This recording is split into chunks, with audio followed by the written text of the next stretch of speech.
বাবা, জামাটা তো অনেক পুরনো হয়ে গেছে, নতুন একটা কিনে দিতে পারলাম না। মা, এটা এখনো ভালো আছে, একটু সেলাই করলেই একদম ঠিক হয়ে যাবে। তোর কষ্টটা আমি বুঝি বাবা, তোর জন্য কিছুই করতে পারি না।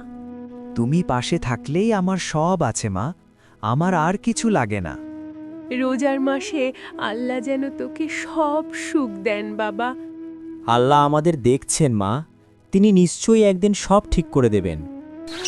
সকালে রোদটা ঠিকমতো উঠতেই মা আর ছেলে পুরনো দরজাটা টেনে বন্ধ করল। ছেলের চোখে নতুন কাপড়ের ছোট্ট স্বপ্ন, আর মায়ের মুখে লুকানো হিসেব নিকেশের ছাপ। হাত ধরাধরি করে তারা বাজারের পথে হাঁটছে, একজন স্বপ্ন বুকে নিয়ে আরেকজন সেই স্বপ্নটা পূরণ করার নীরব লড়াইয়ে। ভাই, একটু কম নিলে হয়? ঈদের আগে ছেলেটার একটা পাঞ্জাবি দরকার। সবকিছুর দামই তো বাড়ছে। আপা, দাম ঠিক আছে, এর নিচে গেলে আমারই লোকসান। মা, আমার নতুন কাপড় লাগবে না, পুরনোটাই ভালো। ও কিছু বলে না ভাই, তাই তো আরো বেশি কিনতে ইচ্ছে করে। না পারলে পরে নিন আপা, বাজার তো বন্ধ হচ্ছে না। চলো মা, তোমার হাসিটাই তো আমার আসল ঈদ।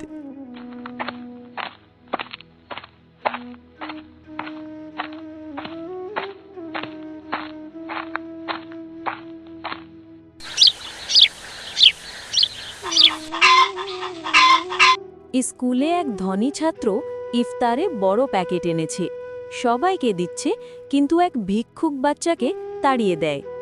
ওকেও দেন না ভাই, ও তো সারাদিন কিছু খায়নি। ওরা রাস্তায় থাকে, এদের দিলে শেষ নেই। শিশুদের রোজা, রোজা তো শুধু না খেয়ে থাকা না ভাই, ভাগ করে খাওয়ারও নাম রোজা। তুমি বুঝবে না, আমি যা ইচ্ছা তাই করব। রাফি নিজের ইফতার প্যাকেটটা ভিক্ষুক ছেলেটার হাতে দেয়। তুমি খাও, আমি বাসায় গিয়ে খাবো। আজ আমার ইফতারটা আল্লাহর জন্য দিলাম। মা বলে দান করলে কখনো কমে না, বরং মনটাই বড় হয়।